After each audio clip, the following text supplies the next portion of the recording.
Together. Just wanted to thank all of you for coming out today. My name is Rodolfo Karish. I'm the chief here from the Rio Grande Valley sector. Want to welcome, of course, members of my command staff that are here today.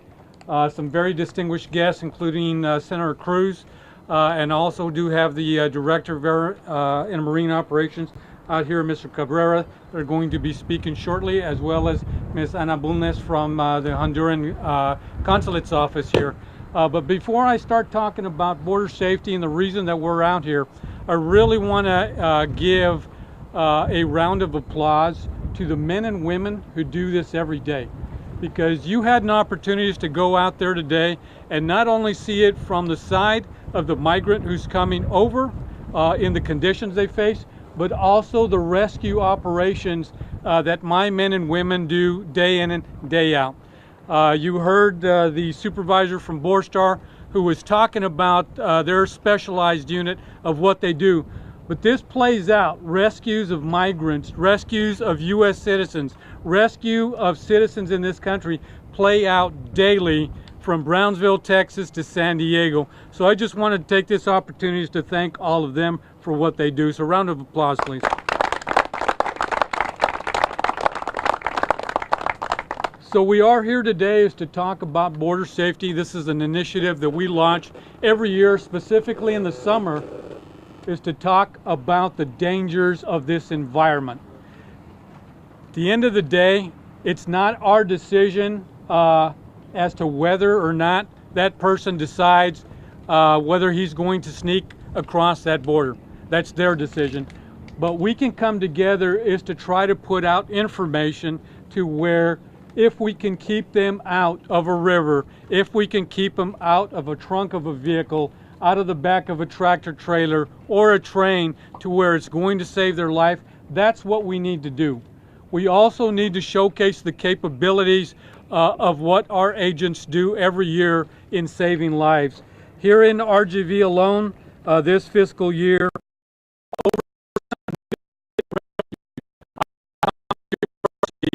many times that I've read a report from my men and women who are to do something that in my opinion is heroic.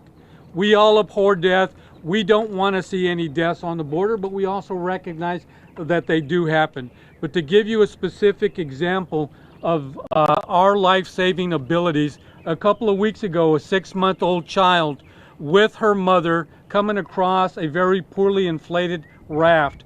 Child goes under the water, stops breathing. I thank the Lord that we had agents close by on a boat unit who were able to respond, take the child out of the water, apply CPR, and basically is get that child responsive again to be able to take them to a hospital. Like I said, that is what happens out here every day. But we also have a responsibility, whether it's the federal government, whether it's the state and local authorities, whether it's different governments from different countries, in making sure that we educate people as to what the environment is here on the border, because it is no joke. Every year, thousands of migrants succumb to the harsh border environment. You started to see what it was like after being out here for about an hour. Increased breathing, the sweating, the need for water, and that's that you're on an established road. What happens if you're off in a brush out here somewhere? You become disoriented. They leave you behind, especially when you don't have cell phone coverage. All of these things we plan for every year, but we're much better off if we inform the people that are traveling to the United States or across Mexico or from Central America in getting the message out. Please don't put yourself in a different or a dangerous situation. Whether you're an adult, whether you're part of a family unit, whether you're a child, those are the very real dangers of crossing this border. And that's why we want to do these events. We want to promote safety. We want to promote health. We want to make sure that you stay, that you see your relatives once again, rather than putting yourself in a danger. So welcome. Lot of information that we will cover with you. Be glad is to answer questions after we speak. But this is not an effort, once again, that's done solely by the Border Patrol. If you look at it, we work very closely with state and local agencies in the state of Texas. I've worked with state and local agencies in various locations. We rely tremendously on Air and Marine. The helicopter that you saw coming in for the rescue was actually from Air and Marine, which is a component office of CBP. So it's working together, it's bringing in resources, is ultimately to save lives. I was told by a wise man once years ago that simply crossing a border illegally should not equate to a death sentence. And that's what we do today. That's what we do every day. It's about saving lives. It's about being out here and performing rescues. So with that, I would like to turn it over to Ralph Cabrera from Air and Marine, who has a few words for you. Ralph? Thank you, Chief. Good morning, all. Senator Cruz, real pleasure. First of all, my hat's off to all of you walking that trail. You guys were real troopers in doing so. My name is Ralph Cabrera. I'm the Director of Air Marine Operations for the McAllen Air Marine Branch. We use our aeronautical and maritime capabilities to ensure that we protect America's borders and safeguard her interests. My role here in McAllen is to ensure that the Chief has the aeronautical and maritime capabilities to ensure that he can get to some of these rescues that you witnessed today, specifically the aviation piece that you saw. One of the things that we incorporated is all agents are at least at first responder trained to administer first aid. We also have EMTs on board to make sure that when we get those rescue calls from Border Patrol agents on the ground, that Air and Marine Operations can assist those efforts as best as possible. As you witnessed today, it's not uncommon for a group to get cut off or sit underneath a tree. And if you had the time to look up into the sky, you'll see how difficult it was to even see the sky. Can you imagine looking down and seeing the challenges from looking down from a helicopter? As the Chief said, we had a rescue here recently involving a child, and as he put it, quote unquote, thank God the child was crying, because those agents on the ground, those U.S. Border Patrol agents on the ground, were able to get to him in a timely manner. Air Marine Operations is dedicated to ensuring that we position ourselves to support and work with our CBP components. That includes U.S. Border Patrol and Office of Field Operations. We're committed to that mission, and we're a flexible force that we can bring to these type of operations and change our posture from enforcement to a rescue posture at any given time. With that said, I'll hand it over to Tricamex, Ana Buñas. Thank you. Buenas tardes, Chief, Senador Cruz, colegas, cónsules de Tricamex, medios de comunicación. Para nosotros, más que una tragedia y más que una emergencia, es un dolor muy grande poder estar enfrente de las familias, de las personas que han perdido su vida en el intento por una vida mejor. Todos hemos sido testigos de un simulacro en defensa de la vida que es un derecho que todos tenemos, la vida que es el regalo más preciado que tenemos del Dios Todopoderoso. Y ese derecho a la vida lo han firmado los países suscriptores de la Carta de las Naciones Unidas. Y esa asistencia para prevalecer la vida y la asistencia médica y humanitaria que el gobierno de los Estados Unidos a través de su equipo especializado de patrulla fronteriza les da, no hay manera como agradecerlo. La semana pasada mirábamos por televisión cómo devolvieron la vida a un joven hondureño que estaba casi muerto, rescatado del agua en Eagle Pass.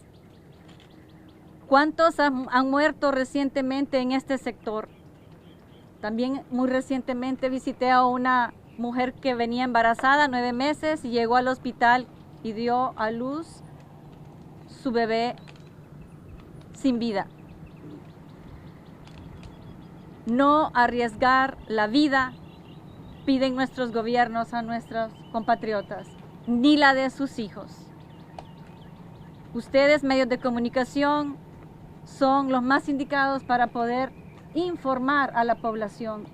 Llegan hasta el rincón más grande, hasta la montaña más alta, para poder brindar la información de cuáles son los peligros tan grandes que nuestra población sufre en el intento por una vida mejor.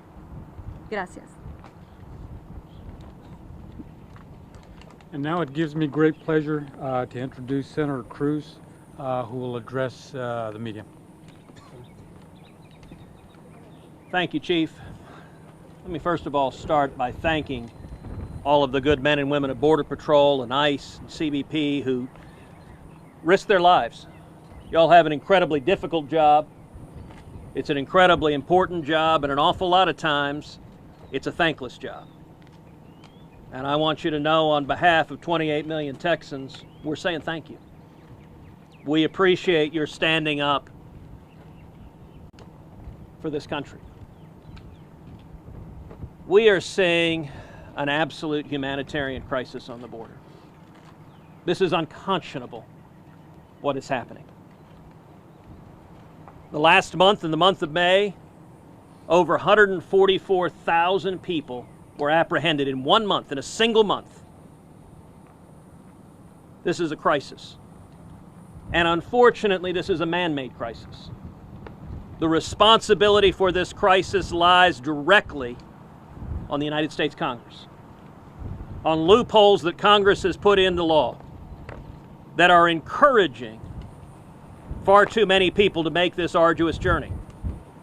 Today, a group of reporters walked 1 mile in the blazing sun, with water, with medical assistance if we needed it. Now imagine doing that if you were a 4-year-old child. Imagine doing that if you were a woman 8 months pregnant. Our policies, the loopholes that Congress has put in place, is encouraging people to risk their lives. And even more tragically, it's putting children in harm's way.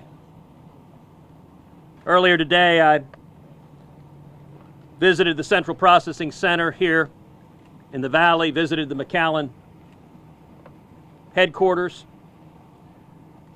One of the more disturbing figures that I heard from the chief is in 2014, not too many years ago, of the adult men crossing illegally into this country, roughly 1% had a child with them. Today, roughly 50% of the adult men crossing into the Rio Grande sector have a child with them. The reason for that, the fault of that, is the U.S. Congress, because we have told the traffickers, the human traffickers, we've told the drug traffickers, if you bring a child, that child is essentially a get-out-of-jail-free card. It is an incentive from the United States Congress. Go and find a small child and take that arduous journey. Risk that child's life. And I'll tell you, far too many of those children face physical abuse, they face sexual abuse, they face neglect. And a growing problem we're seeing is fraudulent family units. Groups that present as a family unit that tell the Border Patrol they're one happy family.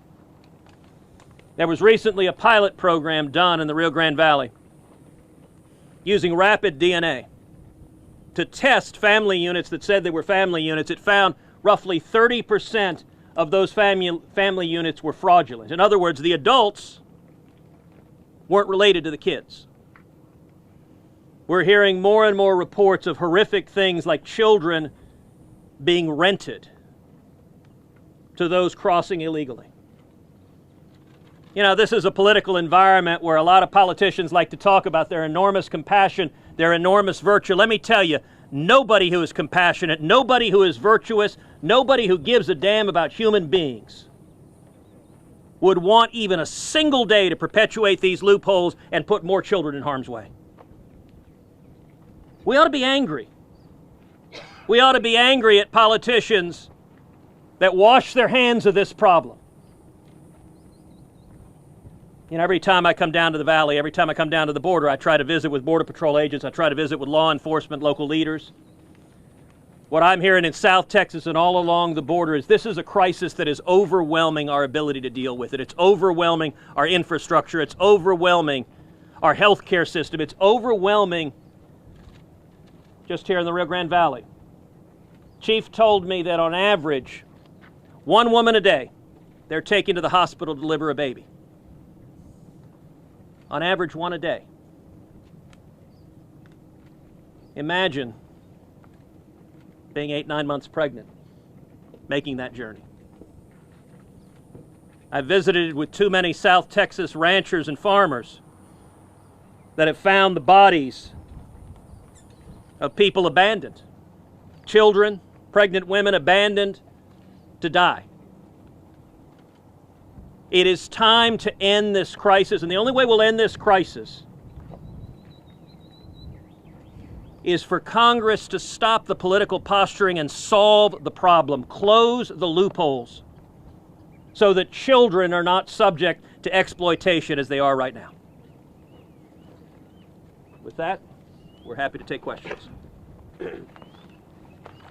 Senator, what did you see at the central processing facility? There's been a lot of talk about the conditions there, that the conditions are bad. What did you see there? Well, I've been to the central processing facility before. I visited it first in 2014 when it was first constructed. And by the way, I'll say, for all the political rhetoric about cages, that central processing facility was built in 2014 under President Obama. I toured it before it opened, and it was built because we saw then a flood of unaccompanied children coming in. That flood has gotten worse. And what we saw in that facility, what we saw in the McAllen station, is facilities that are meant, I think with the McAllen station, it's 300-400 people it's meant to process. It had 1,100 people in it. It's beyond the capacity for Border Patrol. These Border Patrol agents, let me tell you something amazing. Border Patrol agents are spending 60% of their resources caring for people here illegally. Changing diapers, caring for children. Now, you have to do that. You've got kids in crisis. But you know what? That means these men and women are not able to be out here on the border keeping us safe. It is a symptom of the problem. And, you know, I watched last week the Democratic debates where you saw Democratic presidential contender, one after the other, saying, well, they just empty the cages. That was their favorite rhetoric. What do you do with 144,000 people with little children? None of these Democratic contenders are saying that you can't exactly throw children out in the street. It is not humane to continue policies that put more and more children at risk, that subject them to these conditions. And we shouldn't just accept empty talking points. We should demand real solutions so that we're not incentivizing children being put in harm's way. Senator Cruz? Yeah. You're talking about Congress needing to close loopholes. What exactly? Like in the instructions earlier, we need to keep the questioning to the Border Safety Initiative and the things you guys saw today as far as border security operations. So if you guys could, for now, with the chiefs up here, let's stick to that line of questioning. Okay, in regards to what you saw today, what do you think that you could take back to Congress that will help make a difference, or at least put a dent? The most important piece to stopping this humanitarian crisis is ending the practice of catch and release. Catch and release is a practice that is effectively mandated by Congress. It's also mandated by a court decision called the Flores decision, which is being exploited by the traffickers to say if you bring a child, you'll be forced to be released. We need to end that so that we don't have catch and release. And let me point out to everyone here, we don't have to ask theoretically, can we solve this problem? We know we can solve it, and we've seen it. We've seen it in very recent history. In the first half of 2017, we saw the rates of illegal crossings drop nearly 70%. It was a staggering drop in illegal traffic across the border. And I remember being down here early in 2017, meeting with Border Patrol agents and asking them, say, look, the new president had just been elected. We hadn't built a wall. We hadn't hired new agents. It had been so quick that there was very little time for much to have changed. So I would ask Border Patrol agents, all right, what has happened to see illegal crossings drop 70%? And what I heard over and over again, they said the only thing that has changed is that the cartels and traffickers believe now the administration will enforce the law. That if you're apprehended, you'll be detained and you'll be returned home. And it's simply the fact that they believe the law would be enforced, they stopped coming. So what went wrong? Well, what went wrong is because of the congressional loopholes, because of the Flores decision, people were apprehended and then they were released. They're given a court date sometime in the future. Far too many of them never show up. And inevitably what they do is they call home. They talk to their friends and family and say, hey, you know what? Same thing is happening. If you get here, you get released and you get to stay forever. And that's what causes people to come. So if we want to solve this problem, we don't have to ask theoretically how to solve it. We've seen how to solve it. The way to solve it is enforce the laws. And that means ending catch and release and not encouraging illegal immigration. We know that works because we've seen it work, but too many in Congress are unwilling to make the decisions to implement it. Chief, a lot of talk about, this being a humanitarian crisis. People are sick. People inside Ursula are sick, and maybe they got there sick or maybe they got sick there. But what do you need, either with this money you're getting from Congress, what do you need on the ground here to make sure that people don't get sick or that they get care more quickly so that they don't get sick and go to the hospital? Right. Well, I will tell you, on average, my agents do about 30 hospital runs per day going into McAllen. So I think anything that we can collectively bring to that table is to keep people healthy. But there are a lot of people that are traveling to the United States right now that are already ill and infirm. Many times we won't know about it. They're not showing any signs of it. But I will show you just how dedicated we are to it. We have one Border Patrol station right now that we've dedicated as an infirmary for quarantine because of all of the illnesses that we've seen. I've asked the governments of Central American countries is to work with Mexico to at least do vaccinations on their southern borders to actually improve this. We are seeing every infirmity that you can name, from mumps to TB to scabies, you name it, our agents are seeing it. But every day we deal with it. We have 3 stages of medical screening that happen right now. Initially in the field when they're first encountered by Border Patrol agents, when they actually make it to our facilities, where either doctors or nurse practitioners do it, and then after, when they're getting ready to be released, there is actually another screening process that occurs. In the meantime, if anybody complains about having a fever, about feeling sick, we are actually transporting to the hospital. I also would like to talk to you about one of the earlier comments that you made mention in regards to the facilities. I think there are a lot of people spreading some very disingenuous comments about that because first of all, recognize is our facilities are processing stations. They're not long-term detention facilities, but we're mothers, we're fathers. We do our best is to take care of anyone that we have in our custody, meaning is that we try to provide for them, feed them. My bill right now at the CPC is about $85,000 per month in just maintaining that operationally. My food bill for this sector is about $1.2 million per month of what we're actually providing for on the feeding realm. So I don't think a lot of people truly recognize what we're doing on that front is to care for people. We do have contracts in place is for sponsors to come in and help us watch and care for unaccompanied children. But during the hours of darkness, it's the men and women who are in a green, a blue uniform that are actually holding a child, that are actually changing a diaper, that are actually feeding them. So I think that we should not lose sight of that when we start to point fingers, because at the end of the day, these men and women are all law enforcement officers, but they're still stepping up above and beyond what it says in their position description is to help other people out. Chief, do we have a specific number of deaths so far this fiscal year? I don't have the exact specific number, but you witnessed last week we had 12 deaths in this area. All very tragic, very unfortunate that they happen. Nobody wants to see death occur on the border. But imagine if you're crossing that river in a raft that doesn't have enough air, there's too much weight on it, what could potentially happen? You saw the pictures of the mother and father there who drowned in Brownsville. Just west of here in Andalzuas the other day, mothers who left their children out here in the desert area. Nobody wants to see this. But once again, part of this border safety initiative is to also educate them. Please don't do this. There is a way for you to come into the country, and that is through a port of entry. Don't put your hands or your life in the hands of a smuggler who does not care about you. He is just interested in making money. He will leave you out in the desert to die. So ultimately, we all have to try to do our best to educate them. Yeah. Un poquito.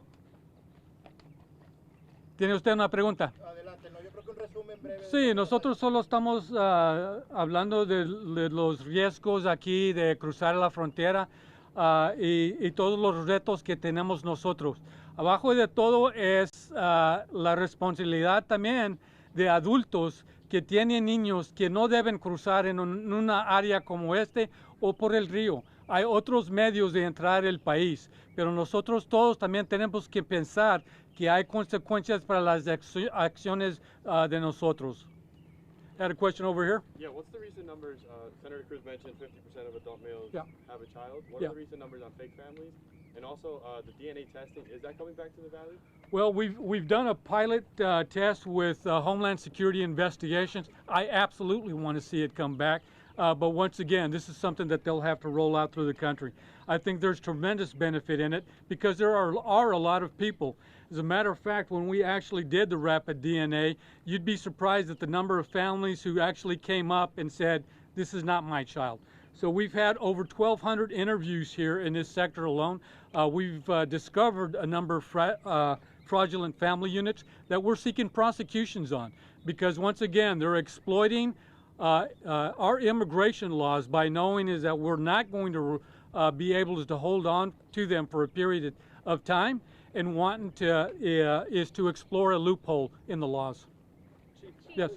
Well, let me amplify two things. Number one of the most disturbing things I heard today meeting with Border Patrol is because of the congressional loopholes and because of Flores, they've been forced to release groups that are presenting as family units and subsequently have discovered that the adults have had criminal sexual convictions, were pedophiles. Now, if you focus for a minute on the combination of incentivizing people to have fraudulent family units, to take a child that is not theirs, and you combine that with a legal system that says if you have a child, you get let go, we are putting children in a position to be horribly abused. That's wrong. That is immoral.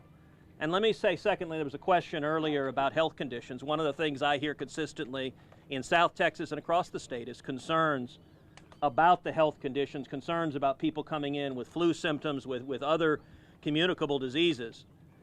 And I will say that that is a growing problem, and it's a problem Congress is exacerbating. You know, we just had a border supplemental that passed $4.6 billion in additional funds. I'm glad those resources are going to CBP and ICE to help respond to this crisis. But one of the things that congressional Democrats are pushing for is strict caps on the beds that ICE has available. Now, the chief mentioned CBP is not long-term detention. It's meant to be processing. And when Congress caps the number of beds, what you're saying is we're not going to give you a bed, a place to care for someone who comes over. As a consequence, they've got adults in the McAllen station that have been there 40 days when they should be being processed in just a day or two. And one of the real consequences of that, when you have 1,100 people packed into a facility that was built to process 300 people, you end up with people all but stacked up on each other. And when it comes to communicable diseases, when you have people crammed in spaces that are smaller than were meant for them, one of the things the chief talked about is he said, look, in this crowd, if someone in the back there has a fever, is sick, and we can't see in the back because there's so many people crowded in there. That's how you end up with the spread of disease. That's how tragically you end up with people's lives being imperiled. So it is not humane to cap the bed space at ICE. Instead, you ought to have people in humane detention, and you ought to expedite asylum proceedings so that you can have legal proceedings, and those people who do not meet the legal standards for asylum should be returned to their homes as quickly as possible. Chief, Let's try to gear this as much as possible. I know that there's a lot of questions in regard, but are there any specific questions of Border Safety Initiative of what we're trying to accomplish here? And I'll give you an opportunity to ask your question as well. With all that's happened in the last year, how has the mission of the Border Patrol changed? Other than the fact is that we're investing a lot more time in the humanitarian area on issues. I mean, if you look back at 2014, we faced the same issue. It's just in grander scale. If you look at the numbers of where we're at now compared to 2014, we're well above that. Here in Rio Grande Valley sector alone, we've taken into custody over 266,000 people. We were at about 162 for the entire fiscal year last year. So you've already seen an uptick. Our projections is that we're going to continue is to climb. So it's just dealing with overwhelming numbers of people that we're encountering right now and not knowing where we're going to place them. Because if there are caps on bed space, we have no place to send them. Family residential centers are tied up. You have limited amount of space with Health and Human Services, also to place the unaccompanied alien children. So those are truly challenges that we've got to start looking at as a country. Chief, you talk about the illnesses Yep. and the sicknesses increasing. No one's talking about how that affects the agents. Has it at all? Oh, absolutely. How are they doing? Yeah, I can tell you this, during the last iteration, because right now we've got about 125 agents that are being detailed in from other parts of the countries to help us with processing. Not only, and I actually told those guys, first of all, thank our agents here in RGV who've been doing this for about the last 4.5 years. But wear your respirators because there are so many germs and illnesses, and I'm very concerned about the agent taking that home to their families. So definitely something that we've got to be concerned at. We also, and I don't want people to simply look at this as being a Central American country. We apprehend people from all over the world. This fiscal year alone, we've apprehended people from 60 different countries, including China, Pakistan, Iran, Egypt, you name it, I can name them. Okay, with that also a lot of people from African countries. With that comes the concern of other threats that we've seen in the past. So we as a country not only have to prepare for border security, it's also about seeing some illnesses that can easily be transmitted across the border. So always at the top of our minds and our concerns are those very real threats. But not a day goes by that we don't stress to the agents is please wear respirators, get your checkups, because we definitely also don't want it to impact and affect our workforce. Jefe, Sir. a ver si me puede Sí. responder en español. Okay. En números duros sobre cuántas personas han sido detenidas en esta área, muertos y también, por ejemplo, el acuerdo entre Estados Unidos y México. Usted desde aquí, desde este punto, ¿cómo ve el trabajo que está haciendo México para detener la oleada de migrantes? Okay. Voy a empezar primero y a veces mi español está más o menos, pero 266,000 gente han sido arrestados en esta área aquí en el Rio Grande Valley. Nuestra relación con el gobierno de México siempre ha estado muy buena. Yo en 2013 trabajé en una iniciativa para traer la Policía Federal y la Patrulla Fronteriza juntos para hacer las patrullajes coordinadas. Esto hemos tenido por mucho tiempo.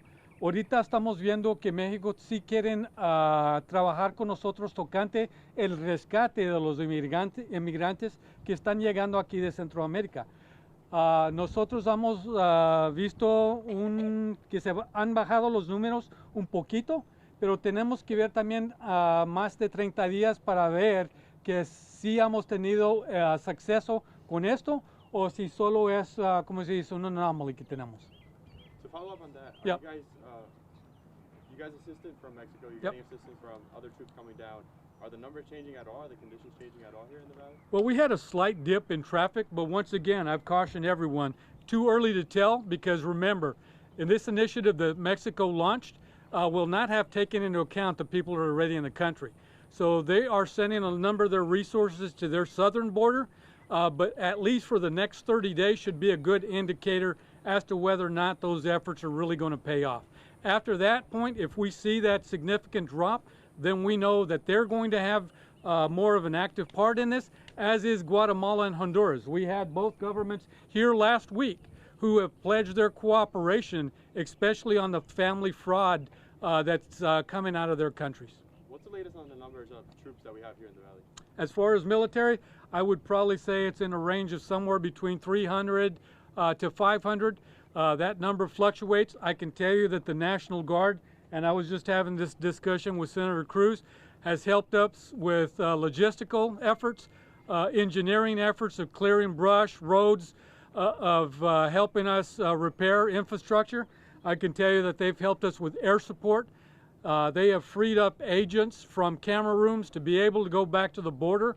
So that's the kind of assistance that I think we need from not only the Department of Defense, from Big Army, but also from the rest of DHS. Sí. Me faltó el número, dos preguntas.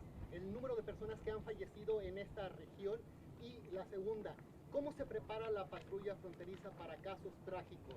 ¿Cómo responden y cómo afectan a sus elementos encontrarse ante la muerte de un migrante? Sí, no tengo los números de las muertes totales, pero aquí en esta área yo sí te puedo decir que en el sector tuvimos 12 muertes a la semana pasada.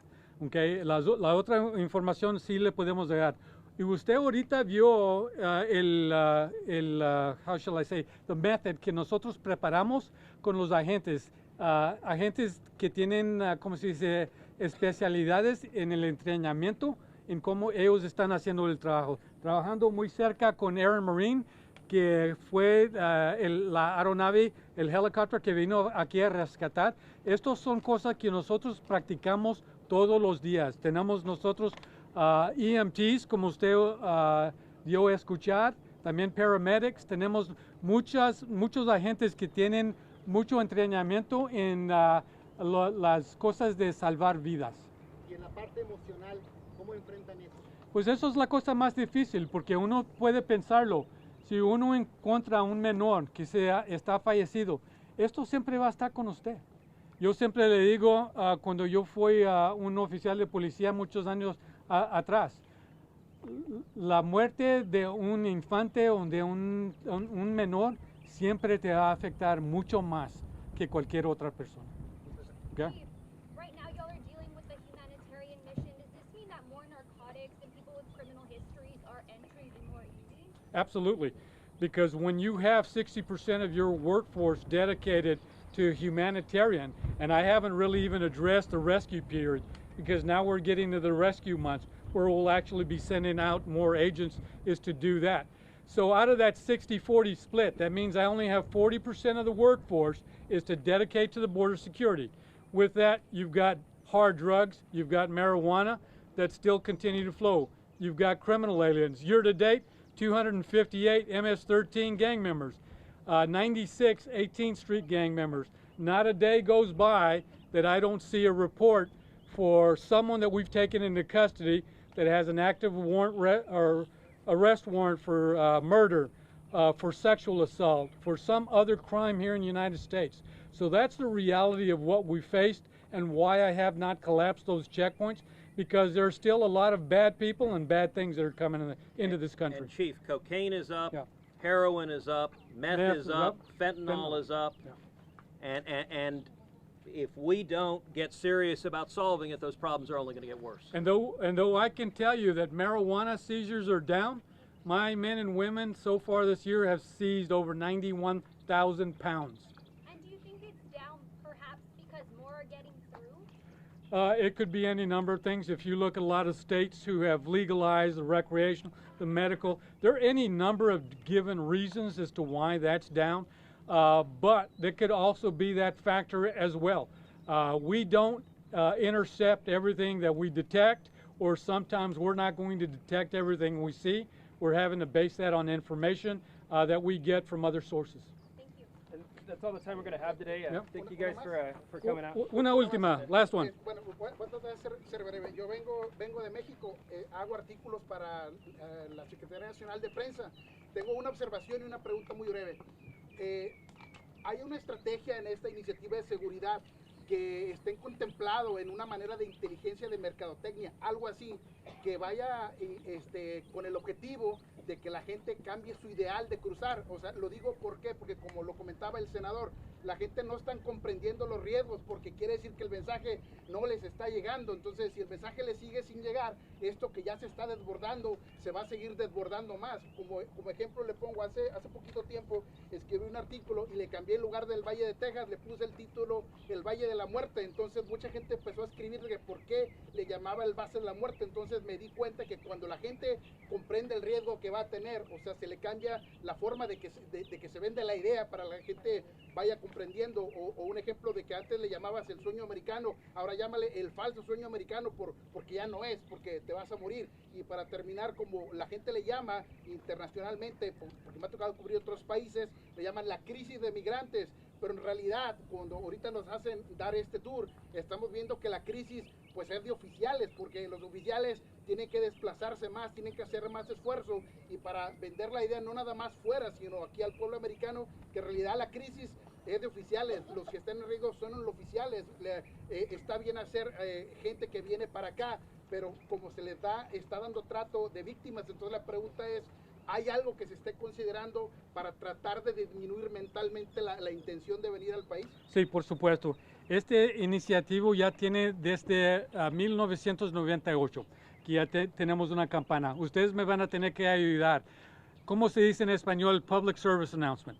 Servicios públicos. Ok. Anuncio de servicio público. Un anuncio de servicio público. Desde este tiempo hemos mandado información a los gobiernos en Centroamérica y también en México para poner estos anuncios para el público, sean de radio, son en la televisión, hasta imágenes gráficas, porque esto va a ser el único modo que la gente sí van a entender que sí hay un riesgo de cruzar la frontera. Y la otra cosa que voy a decir, le voy a decir en inglés porque me hace más fácil para explicarlo. But there is no such thing as a false American dream. There's still an American dream. The American dream means that... En la vía legal sí, pero en la vía ilegal me no, pero uno se tiene que cruzar al país de... you need to cross the border legally. Cuando yo me viajo a México o a lugares en Centroamérica, yo lo hago con la ley, no contra la ley. Y eso es la cosa que nosotros sí estamos tratando de educar a la gente, que hay un modo de entrar al país y esto no es el modo.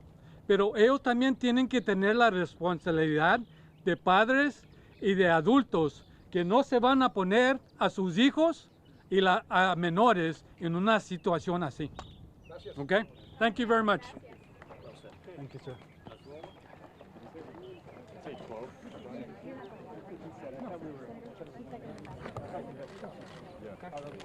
Send it to me in email. No, thank you. You're actually going to do the air tour right now. You know what? I'll be like that to you.